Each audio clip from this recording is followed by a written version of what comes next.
नमस्कार दोस्तों, स्वागत है आप सभी का मेरे यूट्यूब चैनल सेल पॉइंट पे। दोस्तों ये वीडियो एसएससी फेज़ 11 के रिगार्डिंग बनाई गई है। इसमें आपको कुछ चीज़ों के बारे में बताया जाएगा कि केकेआर और एसआर रीजन की अपडेट क्या है। साथ में कितने कैंडिडेट्स ने स्क्रूटनी के लिए अपने डॉक्यूमेंट्स को भेजा है, एनआर रीजन की क्या अपडेट है और एक्सेप्टेड लिस्ट और रिजेक्टेड लिस्ट कब तक आ सकती है। साथ में कट ऑफ क्या रहेगी वेरियस पोस्ट्स की। ये सारी इन्फॉर्मेशन आपको इस वीडियो में दी जाएगी। तो अगर आप चैनल पर नए हैं तो सबसे पहले चैनल को सब्सक्राइब कर लें और इस वीडियो को लाइक कर दें तथा अपने दोस्तों के साथ शेयर करना बिल्कुल भी ना भूलें। तो चलिए वीडियो को स्टार्ट करते हैं। दोस्तों आपके मन में जो पहला सवाल होगा ये सवाल होगा कि एसेंशियल क्वालिफिकेशन की एक्सेप्टेड लिस्ट कब तक आ जाएगी, यानी जिन कैंडिडेट्स ने अपने डॉक्यूमेंट्स को भेजा है उनकी एक्सेप्टेड और रिजेक्टेड लिस्ट कब तक आएगी। तो ये बात कई फैक्टर्स पे डिपेंड करती है। जैसे अगर वैकेंसीज कम है तो कम कैंडिडेट्स को डॉक्यूमेंट्स भेजना होगा और कम कैंडिडेट्स के डॉक्यूमेंट्स को चेक करने में टाइम कम लगता है। बाकी डिपार्टमेंट इस समय स्क्रूटनी कर रहा है, यानी डिपार्टमेंट के डॉक्यूमेंट्स को चेक कर रहा है, तो इसलिए डिपार्टमेंट के ऊपर भी डिपेंड करता है कि डिपार्टमेंट कितनी तेज़ी से वर्क करेगा। मान के चल सकते हैं कि दिसंबर एंड तक या जनवरी मिड तक बाकी रीजन्स के भी एक्सेप्टेड और रिजेक्टेड लिस्ट आने स्टार्ट हो जाएंगे। बाकी कुछ रीजन्स के रिजेक्टेड लिस्ट आने स्टार्ट भी हो गई है, एक्सेप्टेड लिस्ट आनी स्टार्ट भी हो गई है। जैसे NWR रीजन का रिजेक्टेड लिस्ट ये रहा कुछ, ये पोस्ट कोड है और जिसमें रिजेक्टेड कैंडिडेट्स साथ में कितने कैंडिडेट्स ने अपने डॉक्यूमेंट्स को भेजा था वो लिखा हुआ है। तो यहाँ देख सकते हैं 30/30, यानी 30 ने भेजा, 30 रिजेक्ट हो गए। एक में 703 रिजेक्ट हुए 757 में से, एक में 52 रिजेक्ट हुए 60 में से। तो यानी डॉक्यूमेंट्स को काफ़ी स्ट्रिक्टली चेक किया जा रहा है। अगर आपने सारे रिक्वायरमेंट्स को फुलफिल किया फिर भी रिजेक्ट होता है तो आप अपने रिप्रेजेंटेशन को, यानी आप ईमेल के थ्रू एसएससी की पार्टिकुलर रीजन की वेबसाइट से पर ईमेल कर सकते हैं। वहाँ पे आपका क्वेरी रिजॉल्व हो जाएगा। अब बात ये आती है कि कट ऑफ क्या रहेगी। तो दोस्तों कट ऑफ को लेके प्रिडिक्शन कर पाना काफ़ी मुश्किल है, क्योंकि कट ऑफ भी कई फैक्टर्स पे डिपेंड करती है। जैसे मान लीजिए कई कैंडिडेट्स हैं जिनके पास एसेंशियल क्वालिफिकेशन नहीं है, यानी रिक्वायर्ड क्वालिफिकेशन नहीं है, लेकिन फिर भी उन्होंने उस किसी पर्टिकुलर पोस्ट के लिए अप्लाई कर रखा है, तो उनकी वजह से कट ऑफ तो हाई जानी चाहिए, लेकिन वो उस पोस्ट के लिए एलिजिबल ही नहीं है। इस वजह से क्या होगी, कट ऑफ वेरी करेगी। बाकी कुछ कैंडिडेट्स ऐसे भी होते हैं जो कॉमन होते हैं। ऐसे कैंडिडेट्स जो कॉमन कैंडिडेट्स हैं, यानी मल्टीपल डिपार्टमेंट्स में एलिजिबल हैं, तो किसी एक डिपार्टमेंट को ही ज्वाइन करेंगे। ऐसे में क्या होगा कि फर्स्ट लिस्ट में हो सकता है कि कट ऑफ हाई जाए, लेकिन बाद में क्या होगा, कट ऑफ नीचे ही आएगी, क्योंकि जो भी कैंडिडेट होगा केवल एक ही डिपार्टमेंट को ज्वाइन करेगा। इस वजह से जो एडिशनल लिस्ट्स आती हैं इनमें कट ऑफ लोअर जाने के चांसेस ज़्यादा रहेंगे।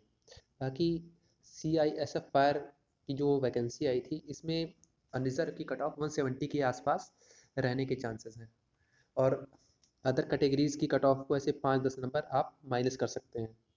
साथ में MES JEE जो कि काफ़ी बड़ा इशू बना हुआ है, इसमें 391 वैकेंसीज हैं। अब जिन कैंडिडेट्स ने MES JEE को अप्लाई किया है, मैक्सिमम ने उसमें से कंजर्वेशन असिस्टेंट की पोस्ट के लिए भी अप्लाई किया है, यानी वो कैंडिडेट्स तीनों में कॉमन है। तो MES JEE की कट ऑफ 120 के आसपास रहेगी, 120 के आसपास अनरिजर्व की कट ऑफ रहेगी। बाकी इसमें भी कट ऑफ मैंने बताया ही पहले कि काफ़ी फैक्टर्स पे डिपेंड करती है कि एलिजिबल हैं कि नहीं। अगर मान लीजिए जिनके पास डिप्लोमा है ही नहीं, उन्होंने पोस्ट को अप्लाई कर रखा है, तो वो तो रिजेक्ट ही किए जाएंगे। तो इसीलिए क्या कहते हैं, कट ऑफ काफ़ी फैक्टर्स पे डिपेंड कर रही है, इसलिए एग्जैक्ट प्रिडिक्ट कर पाना काफ़ी मुश्किल होगा। लेकिन 125 के आसपास अगर आपका स्कोर है तो आप सेफ मान सकते हैं अनरिजर्व की, क्योंकि कुछ कैंडिडेट्स ऐसे हैं जो CISF SI वाले में भी एलिजिबल होंगे। अब बाकी कंजर्वेशन असिस्टेंट की पोस्ट है जिसका पोस्ट कोड SR14423 है। इसमें 172 वैकेंसीज थी और 2507 कैंडिडेट्स क्वालिफाई हुए थे। तो इसकी कट ऑफ 115 के आसपास रहेगी। इसकी कट ऑफ MES JEE से कम ही रहेगी। ये लेवल 4 की जॉब हो, वो लेवल 6 की जॉब है, इसलिए ज़्यादातर कैंडिडेट्स लेवल 6 को प्रेफर करेंगे। साथ में इसकी कट ऑफ कुछ और कम भी जा सकती है, क्योंकि कर्नाटका रीजन और साउदर्न रीजन में कॉमन कैंडिडेट्स ज़्यादा हैं सेम पोस्ट के लिए, इसलिए वैकेंसीज में जो ये कट ऑफ देख रहे हैं आप, ये कम जाएगी। अब सीनियर कंजर्वेशन असिस्टेंट की भी वैकेंसी आई थी SR रीजन में, जिसमें 44 पोस्ट थी, 613 कैंडिडेट्स क्वालिफाई हुए थे। इसकी कट ऑफ भी 115 के आसपास रहनी चाहिए। और बाकी अलग अलग कैटेगरी वाइज आप कट ऑफ को थोड़ा 5-10 नंबर कम कर सकते हैं। दोस्तों एक चीज़ और, मैंने एक आरटीआई फाइल किया था जिसमें मैंने पूछा था कि सीनियर कंजर्वेशन असिस्टेंट और कंजर्वेशन असिस्टेंट में कितने कैंडिडेट्स ने अपने डॉक्यूमेंट्स को भेजा है। तो कंजर्वेशन असिस्टेंट की जो पोस्ट है उसमें 2507 में से 2207 बच्चों ने भेजा है, बाकी इधर देख सकते हैं 613 में से केवल 500 बच्चों ने ही अपने डॉक्यूमेंट्स को भेजा है। अब ये प्रिडिक्ट कर पाना मुश्किल है कि 300 बच्चे कंजर्वेशन असिस्टेंट के साथ में 113 बच्चे इधर के सीनियर कंजर्वेशन असिस्टेंट के जिन्होंने फॉर्म को नहीं भेजा उनके मार्क्स कितने थे।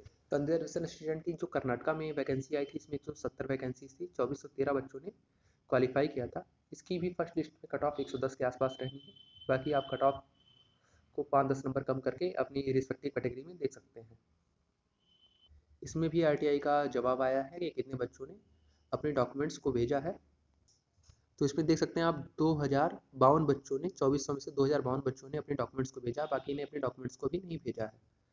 अच्छा, ये डिपार्टमेंट बाकी डिपार्टमेंट की तुलना में काफ़ी तेज़ी से वर्क कर रहा है, तो इसकी जो एक्सेप्टेड लिस्ट है वो काफ़ी जल्दी यानी दिसंबर 20 के आसपास आने के चांसेस काफ़ी ज़्यादा है। इसलिए मान के चल सकते हैं इसका 20 दिसंबर तक पहली लिस्ट आ जाएगी। साथ में डीवी भी उसके 20 दिन बाद यानी जनवरी के मंथ में डीवी भी करा लेंगे ये लोग। एक इन्फॉर्मेशन और कि कुछ डिपार्टमेंट्स क्या कर रहे हैं कि स्क्रूटनी के लिए डायरेक्ट कैंडिडेट्स को ही लेटर भेज दे रहे हैं कि आप स्क्रूटनी के लिए प्रेजेंट हो जाइए जहाँ पे वैकेंसीज कम है। तो कुछ कैंडिडेट्स के पास में हो सकता है लेटर आ गया हो, बाकी सारे डिपार्टमेंट ऐसा नहीं कर रहे हैं, इसलिए परेशान होने की कोई ज़रूरत नहीं है अगर आपके पास कोई लेटर नहीं आया है। अगर ये वीडियो आपको पसंद आई हो तो वीडियो को लाइक करें, दोस्तों के साथ शेयर करें तथा चैनल पे को सब्सक्राइब करना बिल्कुल भी ना भूलें। Thank you.